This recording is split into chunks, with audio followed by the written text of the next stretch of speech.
కోటి SBI ATM దగ్గర కాల్పులు జరిపిన నిందితులను యూపీకి చెందిన వారిగా గుర్తించారు పోలీసులు. ఇప్పటికే యూపీకి వెళ్లాయి ప్రత్యేక దర్యాప్తు బృందాలు. కాల్పులు జరపడానికి నిందితులు ఉపయోగించిన గన్ తపంచాగా పోలీసులు గుర్తించారు. తపంచాతో 2 రౌండ్లు కాల్పులు జరిపారు నిందితులు. కాల్పులు జరిపిన తీరును బట్టి దుండగులు ప్రొఫెషనల్స్ గా అనుమానిస్తున్నారు పోలీసులు. కోటి ఎస్బీఐ మెయిన్ బ్రాంచ్ కావడంతో కస్టమర్స్ ఎక్కువ నగదుతో వస్తారని నిందితులు అంచనా వేశారు. ఇదే క్రమంలో 6 లక్షల నగదు డిపాజిట్ చేయడానికి కోటి ఎస్బీఐ వద్దకు వచ్చాడు రిన్షద్ రాకకు సంబంధించి నిందితులకు ముందే సమాచారం తెలియదంటున్నారు పోలీసులు. కాల్పులు జరపడానికి ముందు నగరంలోనే షెల్టర్ తీసుకున్నారు నిందితులు. కాల్పుల అనంతరం బార్కస్ వరకు వెళ్లారు దుండగులు. బార్కస్ నుంచి ఎక్కడకు వెళ్లారు అనే దానిపై స్పష్టత రాలేదంటున్నారు పోలీసులు. పూర్తి సమాచారం అందిస్తారు మా కరెస్పాండెంట్ సుస్మిత. ఒక మెయిన్ లీడ్ తెలిసినట్లుగా తెలుస్తుంది. ఎట్లాంటి సమాచారం ఉంది? గత 4 రోజులుగా కూడా సెంట్రల్ జోన్ కి సంబంధించిన పోలీస్ అధికారులు అయితే తీవ్రంగా దీనికి సంబంధించిన విచారణ అయితే చేస్తూ ఉన్నారు. అయితే ఇవాళ కొద్దిగా లీడ్ వచ్చినట్టుగా కూడా డీసీపీ అయితే చెప్తున్నారు.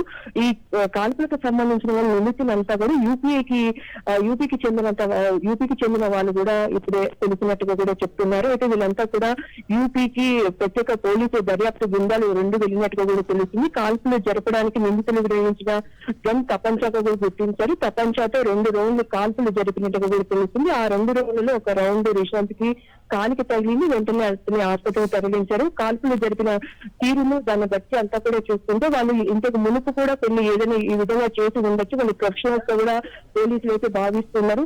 అంతేకాకుండా కోటి ఎస్బీఐ మెయిన్ బ్రాంచ్ కి చాలా మంది వస్తూ ఉంటారు కాబట్టి ముందు నుంచి అక్కడ నిఘా పెట్టినట్టుగా కూడా తెలుస్తుంది. వాళ్ళు అదే పనిగా ఇన్సూరెన్స్ కోసం అయితే రాలేదు, కానీ చాలా పెద్ద మొత్తంలో ఏటీఎం లో పెట్టడానికి చాలా మంది వస్తూ ఉంటారు కాబట్టి ఉదయాన్నే అక్కడ వెక్కి చేసినట్టుగా కూడా చెప్తున్నారు. వెంటనే నిషాంత్ అక్కడికి రావడం, వాళ్ళు కాల్పులు జరిపి 6 లక్షల నగదును అక్కడి నుంచి తీసుకొని పోయారు. అయితే నిషాంత్ రాకకు సంబంధించిన వరకు వాళ్ళకి అయితే ఎటువంటి ఇన్ఫర్మేషన్ తెలియదు. ఎవరో ఒకరు వస్తారని కూడా అక్కడ వెయిట్ చేస్తున్నట్టు కూడా తెలుస్తుంది. కాల్పులు జరపడానికి ముందు నగరంలోనే వాళ్ళు షెల్టర్ తీసుకున్నారు.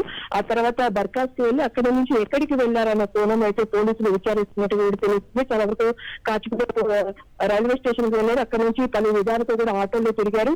పూర్తిగా సీసీటీవీ ఫుటేజీల ఆధారంగా కూడా వారు ఎక్కడికి వెళ్లారు ఏంటి అన్న కోణంలో అయితే పోలీసులు దర్యాప్తు చేస్తున్నట్టు కూడా తెలుస్తుంది. Right, thank you Susmitha.